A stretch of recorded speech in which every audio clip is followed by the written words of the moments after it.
મિત્રો, માણેકનાથનું નામ તો તમે સાંભળ્યું હશે, પણ માણેકનાથની ગુફા અને ત્યાં ગુરુજીએ જે તપશ્ચર્યા કરી હતી એ જગ્યા અંદરથી તો ફોટો પાડવાની મનાઈ છે, પણ તમે આ સૌંદર્ય અને તમે આ દ્રશ્ય જોઈ શકો છો.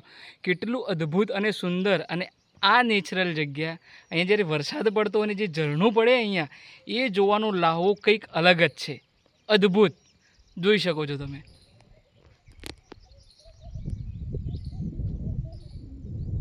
જય માણેકનાથ. અહીંયા હજુ નાનકડું એવું એક કન્સ્ટ્રક્શન ચાલુ છે. અહીંયા ત્યાં ઉપર તમે જોઈ શકો છો, આગળ સરસ મજાનું એક મંદિર છે, ત્યાં મહારાજની ગુફા છે. અહીંયા કેટલો ઊંચો પર્વત છે તમે જોઈ શકો છો. અદ્ભુત, અનન્ય, સરસ મજાની જગ્યા છે. આનંદ આવી જાય અહીંયા. પ્રકૃતિના ખોળામાં સમય પસાર કરવો એ એક લાવો કહેવાય.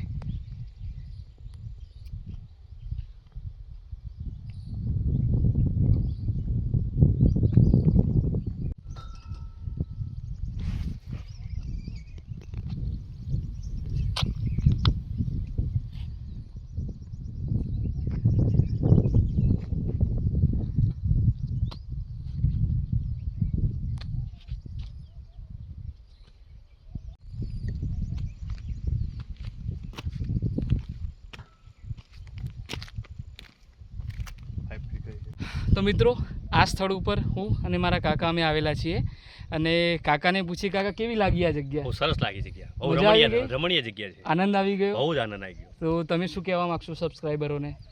બહુ સારી છે, અહીંયા ફરવા લાયક વસ્તુ જગ્યા છે. અહીંયા કોઈ દિવસ ટાઈમ મળે તો અહીંયા અવશ્ય આવશો. શનિવારે યા તો રવિવારે ટાઈમને અવશ્ય આવશો.